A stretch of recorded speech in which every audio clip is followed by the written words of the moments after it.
అందరికీ నమస్తే. Welcome back to rainbow home cooking. ఈరోజు చూపించబోయే స్పెషల్ రెసిపీ పండు మిరపకాయ టమాటో నిల్వ పచ్చడిని చాలా సింపుల్గా ఎలా చేసుకోవాలో చాలా ఈజీగా చేసి చూపిస్తాను. ఇది అప్పటికప్పుడు చాలా ఈజీగా చేసుకునే పికిల్ రెసిపీ అండి. చాలా ఈజీగా చేసేసుకోవచ్చు. ముందుగా టమాటోల్ని పండు మిరపకాయల్ని శుభ్రంగా కడిగి క్లాత్తో తుడిచి ఆరబెట్టాలి. బాగా ఆరిన తర్వాత ఇలా ముక్కలుగా కట్ చేసుకోవాలి. ఈ రెసిపీ కోసం నేను 1/2 కేజీ టమాటోల్ని 1/2 కేజీ పండు మిరపకాయల్ని తీసుకున్నాను. రెండు కూడా సమానంగా తీసుకున్నానండి. చాలా సింపుల్ రెసిపీ. పికిల్స్ చేయడం రాని వాళ్ళు కూడా చాలా ఈజీగా చేసేలాగా ఉంటుంది. టేస్ట్ చాలా బాగుంటుంది. టమాటోస్ని ఇంకా పండు మిరపకాయల్ని ఇలా ముక్కలుగా కట్ చేసుకుని పక్కన ఉంచుకోవాలి. తర్వాత ఒక కడాయి పెట్టుకొని కట్ చేసి పెట్టుకున్న టమాటోని ఫ్రై చేసుకోవాలి. ఇవి మెత్తగా అయ్యేంత వరకు ఫ్రై చేసుకోవాలి.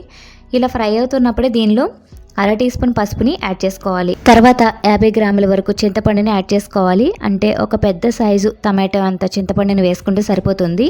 ఇలా మెత్తగా అయ్యేంత వరకు కూడా ఫ్రై చేసుకోవాలి. ఇలా మెత్తగా అయిన తర్వాత స్టవ్ ఆఫ్ చేసేసుకోవాలి. ఇది కొంచెం చల్లారిన తర్వాత మిక్సీ జార్లో వేసుకోవాలి.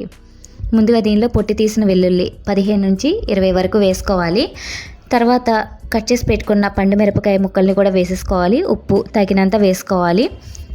తర్వాత దీనిలో టమాటో కూడా బాగా చల్లార్చుకుని వేసేసుకోవాలి. ఇలా గ్రైండ్ చేసుకుని ఒక మిక్సింగ్ బౌల్లోకి తీసేసుకోవాలి. తర్వాత ఆవాలు 1 టీ స్పూన్, మెంతులు 1/2 టీ స్పూన్ పొడి చేసుకుని వేసుకోవాలి. ఈ పొడిని నేను ముందుగానే రెడీ చేసుకుని ఉంచుకున్నాను. మీరు అప్పటికప్పుడు చేసుకునేలా అయితే బాగా చల్లారిన తర్వాత మిక్సీ పట్టుకోవాలి.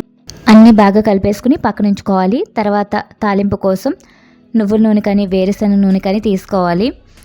దీనిలో ఆవాలు, జీలకర్ర, వెల్లుల్లి ఇంకా కరివేపాకు, ఎండుమిర్చిని వేసుకుని ఫ్రై చేసుకోవాలి. ఈ తాలింపు అంతా బాగా ఫ్రై అయిన తర్వాత బాగా చల్లారిన తర్వాతే పచ్చడి వేసుకుని కలుపుకోవాలి. వేడి మీద వేసుకుంటే ఎక్కువ రోజులు నిలవ ఉండదు. బాగా చల్లారిన తర్వాత ముందుగా రెడీ చేసి పెట్టుకున్న పచ్చడి వేసుకుని కలిపేసుకోవాలి. ఈ పచ్చడి బయట అయితే వారం రోజుల వరకు నిలవ ఉంటుంది. ఫ్రిడ్జ్లో పెట్టుకుంటే 1 మంత్ అయినా నిలవ ఉంటుంది. టిఫిన్స్లోకి, రైస్లోకి కూడా చాలా టేస్టీగా ఉంటుందండి. చాలా సింపుల్ రెసిపీ. చూసారు కదా, పండు మిరపకాయ టమాటో పచ్చడి చాలా సింపుల్గా ఎలా చేసుకోవాలో చేసి చూపించాను కదా. టేస్ట్ చాలా బాగుంటుంది. మీరు కూడా ట్రై చేసి చూడండి. Thanks for watching.